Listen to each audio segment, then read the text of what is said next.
There's something about a snow-covered landscape that makes a video game feel more immersive and exciting. The crisp white snow looks beautiful and fully envelops you. The music often has a calming and peaceful quality to it. The soft, gentle melodies and soothing instrumentation can help to create a sense of serenity and tranquility, making snow levels feel more relaxing and peaceful. This is a nice contrast to the fast-paced and action-packed music that is common in other parts of the game. I freaking love how xylophones are usually used within these songs. No idea why that's a reoccurring thing, but I kinda love it. There's so many reasons to fall in love with snow levels, and so many reasons they make me want to rip my hair out sometimes. So consider this a love letter to the world of video game snow levels.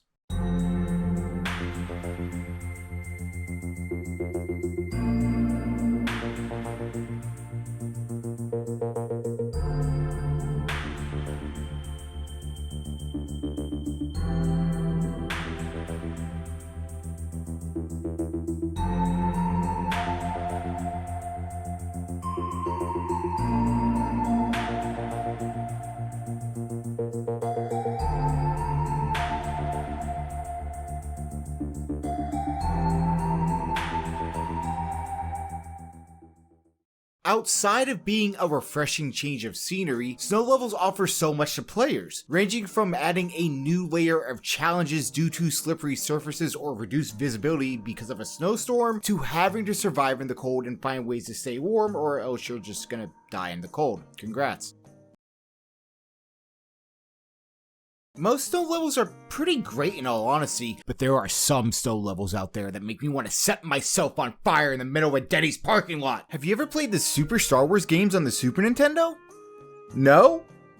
Then you've lived a better life than me. In Super Star Wars The Empire Strikes Back, you start off on the planet Hoth. This is quite possibly the most frustratingly difficult level in this video. Actually, no, now that I think about it, it is the most frustratingly difficult level in this video. You have snow boulders careening down towards you while there's a constant onslaught of enemies coming your way. This level is filled to the brim with cheap deaths and unfair obstacles.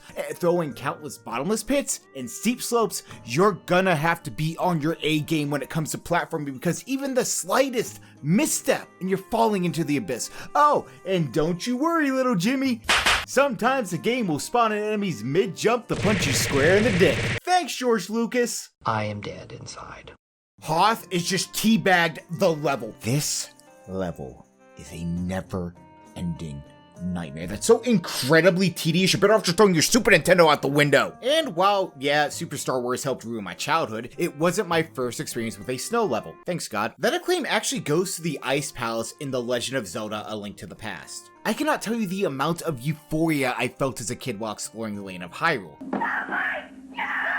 One of the most unique and memorable locations was the Ice Palace. It's a vast and mysterious dungeon located deep in the heart of Lake Hylia in the Dark World, and it's filled with all sorts of dangers and secrets. The Ice Palace is home to some of the game's most challenging puzzles and enemies, at least in my opinion. The icy floors make movement difficult, and the numerous pits and obstacles add an extra layer of challenges to the dungeon. Zelda is known for its puzzles, and throwing in these slippery floors adds a new element that really pushes you to use your noggin. Look at you being smart.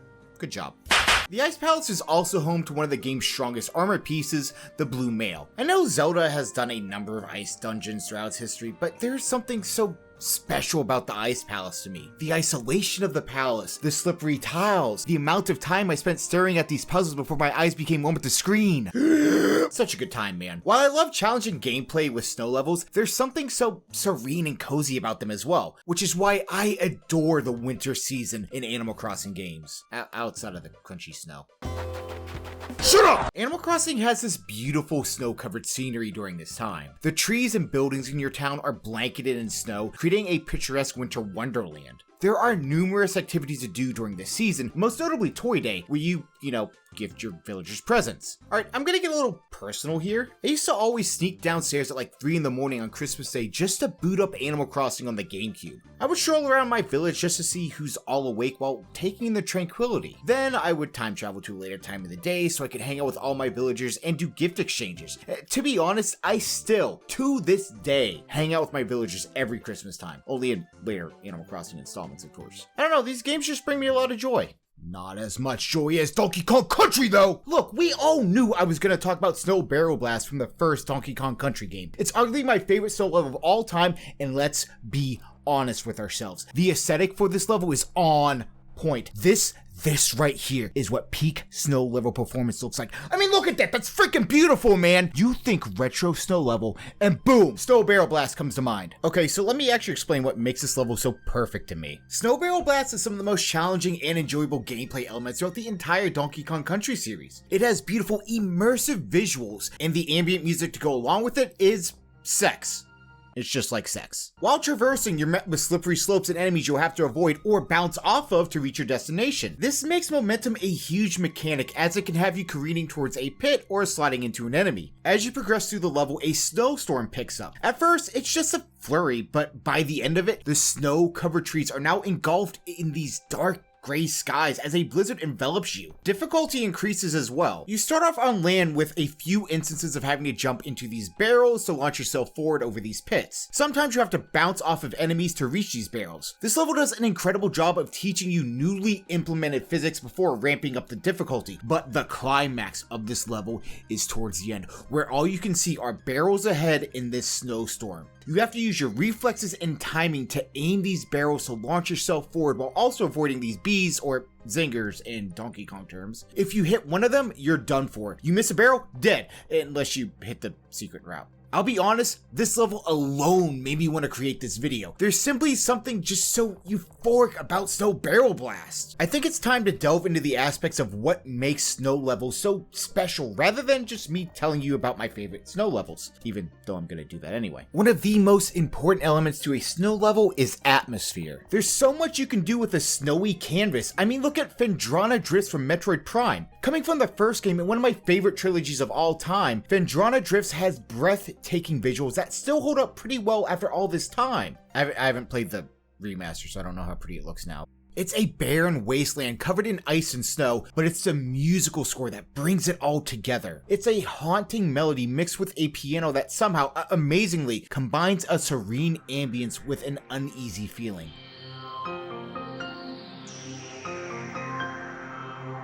Kenji Yamamoto and Koichi Kiyuma did such an incredible job with this song. Phendrana Drifts is so calming and suspenseful at the same time, because while you feel like danger is hiding around every single corner, you can't help but feel like you're breathing in the air around you. And then you have games like Skyrim, where they're able to give you different atmospheric experiences within its own world. I know these aren't considered levels per se, but it's my video, shut up. A lot of Skyrim does take place in a wintry tundra, but two places I want to focus on are Windhelm and Morthal. Windhelm is a city located in the northeastern region of Skyrim. This is where you'll meet Jarl Ulfric Stormcloak again after seeing him in the beginning of the game. Windhelm has a dark, gritty feel to it. It's bleak and unforgiving due to its history and the current turmoil happening within Skyrim. However, this city feels very much alive, and you'll start to uncover many secrets. I mean, you get to walk in on a freaking dead body.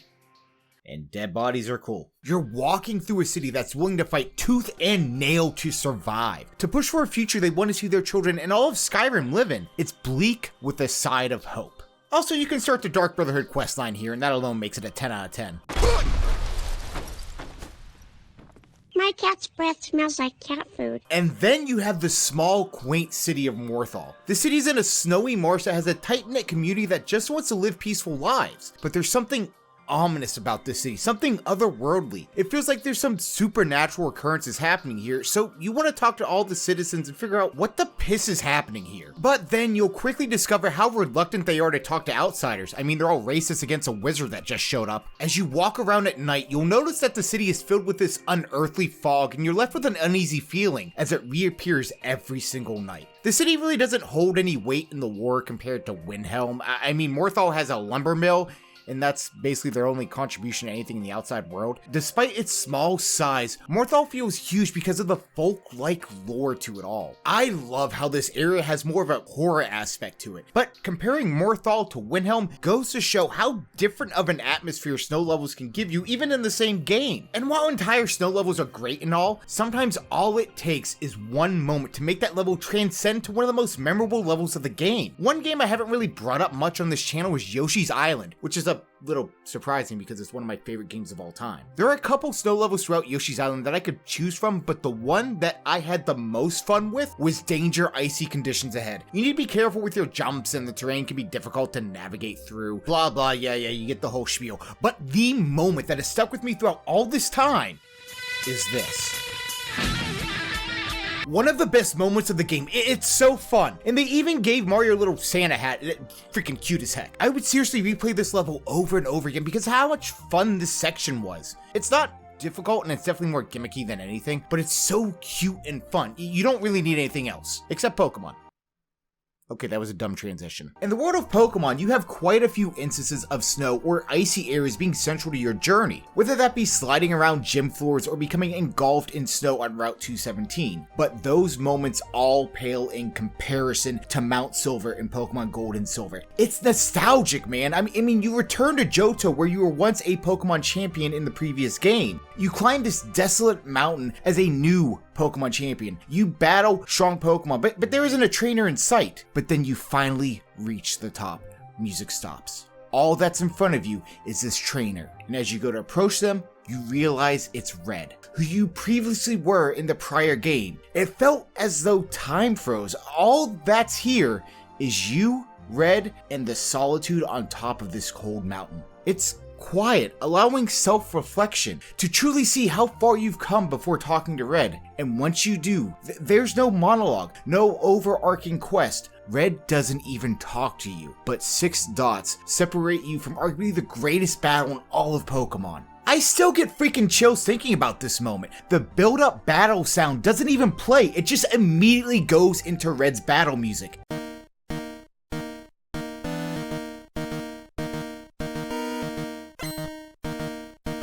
An absolutely incredible moment. This was a genuine surprise, and it's so hard to get moments like these anymore in video games because people are just dickheads on Twitter, want to ruin everything for everybody and just spoil the piss out of everything. Sorry, I have a little hate there. And while, yeah, Red's team isn't exactly the best, it's your first time going up that mountain. You're not expecting to find your past self and battle him on top of a mountain. Absolutely genius. Red sends out a freaking level 81 Pikachu out of the gate, so you knew you were in the battle of a lifetime. Also, why the piss do they take out Red's Espeon? He has it in the original gold version, but after that, he replaces it with Lapras. Fix this, Game Freak. Gimmicky snow levels can offer a much needed break in gameplay, as long as they're done well, of course. Look at Crash 2's levels Bear It, Bear Down, and Totally Bear. I'm not even gonna make a joke about Crash's eyebrow raise. We all know this Bandicoot should be on a registry somewhere. Crash pounces onto this polar bear and we're off to the races. There's no slowing down or stopping. The player has to avoid pitfalls, random objects, TNT boxes, and so on during these levels.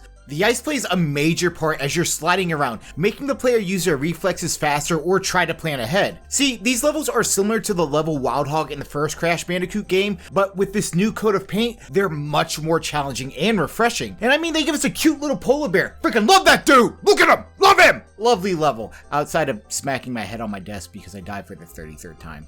And speaking of bears, nice transition there, nerd. I will piss in your gravy. Freezeezy Peak from Banjo-Kazooie and Cool Cool Mountain from Mario 64 are, in my opinion, two of the most iconic snow levels in gaming. Both have such cheerful wonder to them. Freezeezy Peak is a snowy wonderland that has all sorts of things for you to do and see, such as protecting Christmas lights from these, goblin-looking dudes, the living incarnate of Satan in snowman form, and a walrus.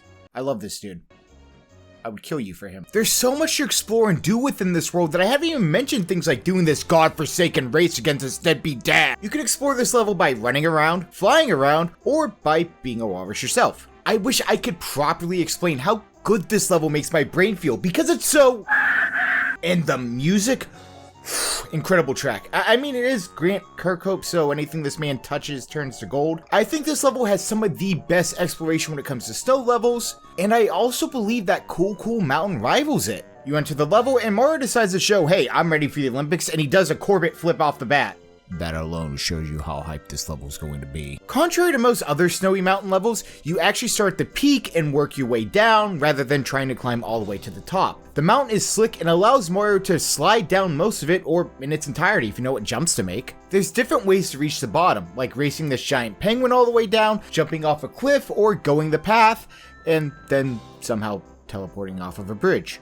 I also kind of love the fact that the developers expected players to want to punch this penguin. I mean, I feel bad for the little dude, but they knew people would try it. I don't think that makes it better. Both of these levels have collectibles within them that make the level pop out within their own respective games. Like, it took me forever to kill all these snowmen because of how hard it was to aim your homing attack or whatever the bitch you call it. And while that's a moment I dread when I replay the game, it's still a moment I look forward to in some sick, sadistic way. And in Mario 64, everyone remembers trying to reunite the penguin with its mother. And if you drop that penguin off a cliff, just know you are not exempt from the consequences of your actions. You will receive punishment. You are not exempt from the consequences of your actions. You will receive judgment. You are not exempt from the consequences of your actions. You will receive judgment. You are not exempt from the consequences of your actions. You will receive judgment. These are the types of levels that stick with us. The exploration was top notch because there were so many different ways to traverse through these areas. The enemy types stuck out for better and worse. The music is magnificent and... Okay, I need to talk about a specific song right now. This entire time I've been writing out my script, I've had one song stuck in my head. Ah, yes. Diddy Kong Racing, the best kart racer on the Nintendo 64. Diddy Kong Racing stuck out from the rest by having players race by land, air, or sea, allowing players to use carts, boats, and planes. There were also difficult bosses that you had to beat in order to progress through the game. While not every track was incredibly difficult, one level that stuck out to most people I know that have played this game is Walrus Cove. You start the race off by doing this cool loop on ice over a track you'll soon be driving through. You'll be jumping off of snow ledges and you have to land back on the track or else you'll hit the ice and bounce up, losing all momentum you built up. Throw in some tight turns and items that you're going to have to avoid in order to stay on the track. This is one of the hardest levels in the game, outside of boss battles of course. While it's a little short, it's extremely memorable in how fast paced it is and how precise you have to be or else you'll just go from first to sixth in the matter of 2 mistakes. Trust me, it happens to the best of us. And this level is accompanied by one of the best snow level tracks of all time. It's so whimsical and cheery and it's so good, man. But snow levels don't always have to be cheerful and fun. You can actually make snow levels extremely terrifying and tense. One of my favorite areas in Bloodborne is Hurst Castle. Even before entering the castle, the surrounding area outside is eerie with its misty lake, as you feel tense with every step you take because you don't know what the piss is hiding around you. Then you see this massive Gothic-style castle that serves as a home for the Vilebloods. I screwed up their name there. Vilebloods, a group of nobles that practice blood magic. The castle is filled with dark corridors, eerie chambers, and elaborate decorations, creating a sense of mystery and dread for the player. You're tense during your entire time here, as there are extremely tough enemies and a few jump scares here and there. At least there were for me. I don't know. I'm a baby with jump scares. Ask any Bloodborne player about this area and I promise you they'll tell you how creepy it was during their playthrough. Also, if you haven't played Bloodborne yet, go do it.